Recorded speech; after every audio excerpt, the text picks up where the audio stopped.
వసుధైక కుటుంబ సభ్యులారా, ప్రేమపాత్రులారా, దివ్యాత్మ సంభూతులారా, మీరందరూ ఎవరనుకుంటున్నారు? మామూలు మనుషులుగా భావించి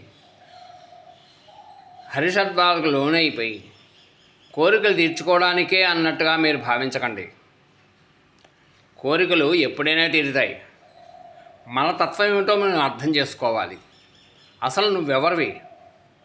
మనిషివి కావు. పిపీలికాది రూపాంతరాలు 84 లక్షల కోట్ల రకాలు దాటుకుంటూ వచ్చావు. సూక్ష్మము నుండి స్థూల పదార్థానికి ఇప్పుడు వచ్చావు. ఇక్కడి నుంచి ఎక్కడికి వెళ్ళాలి? దివ్యత్వానికి వెళ్ళాలి. జన్మరాహిత్యాన్ని సాధించాలి. అది ఇక్కడ బ్రేక్ అయిపోతున్నారు అందరూ. కొన్ని కోట్ల మంది ఇక్కడే ఆగిపోతున్నారు. జ్ఞానం ఉంటుంది వాళ్ళకి. ఈ దేహం ఉంది, నేనున్నాను. దేహము వేరు, నేనున్నాను. చేతులు కాళ్ళు లేకపోయినా నేనున్నాను. కాబట్టి నా దేహం లేకపోయినా నేను ఉండగలను అని అనుకునే వాళ్ళే ఉంటారు. కానీ అసలు ఆ దేహం అనే ప్రసక్తే లేకుండా సర్వాంతర్యామిగా ఉండడం ఎలా అన్నది ఆలోచించట్లేదు. అంతవరకు ఆలోచించి ఊరుకుంటున్నారు మహాజ్ఞానులు కూడా. శివుణ్ణి నేనే, విష్ణువుని నేనే, శివోహం అని చెప్పి ఇలాగా భావిస్తున్నారు. ఆ పరమాత్మునే నేను అంటున్నారు. ఈ సత్పదార్థం అంతా నేనే అంటున్నారు.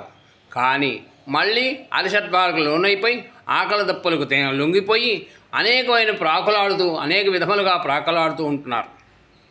కాబట్టి నాయనలారా, అర్థం చేసుకోండి. అసలు నిజంగా జ్ఞానం అంటే ఏమిటి? ఈ దేహం ఉండని పోని మనకు సంబంధం లేని విషయం. నేను మాత్రం ఉంటున్నాను. ఎప్పటికీ అనాది కాలం నుండి నేను ఉంటున్నాను. అది అర్థం చేసుకోండి. ముఖ్యంగా ఈ దేహ సంబంధమైనటువంటి బాంధవ్యాలని ఎలా వదులుకోవాలో తెలుసుకోండి. నేను సనాతన యోగిని. సనాతనత్వముగా జీవించడం నేర్చుకోగలిగితే మనకి ఎలా జీవిస్తామో అలా ఉండగలుగుతాం. పరమేశ్వరుడు కూడా దేహధారి అయి ఉన్నాడు ఈ లోకంలోనే. సకల దేవతలు అలాగే ఉన్నారు. అలాగే మనం కూడా ఉన్నాం. కానీ వాళ్ళు అనేక లోకాలు ఎక్కడెక్కడో సృష్టించుకోగలరు, ఇక్కడ ఉండగలరు, ఎక్కడైనా ఉండగలరు. కానీ మనం మాత్రము ఈ దేహముతో ఇక్కడే ఉండగలము, ఇంకెక్కడా ఉండలేము. కాబట్టి ఎక్కడైనా ఉండగలిగే స్థితిని సాధించగలిగితే అది ఎన్నో వంతు అనుకున్న జ్ఞానంలో కొన్ని లక్షల వంతు అది. కాబట్టి అర్థం చేసుకుని జ్ఞాన సాధన చెయ్యండి. ఎలా చెయ్యాలన్నది నేను చెప్తాను. ముందుగా నా పేరు ఏమిటో తెలుసుకోండి. సనాతన యోగి అంటారు. నేను ఈ సనాతన యోగి అనే పద్ధతిలో నేను మీకు కొన్ని ఇలాంటివన్నీ చెబుతూ ఉంటాను.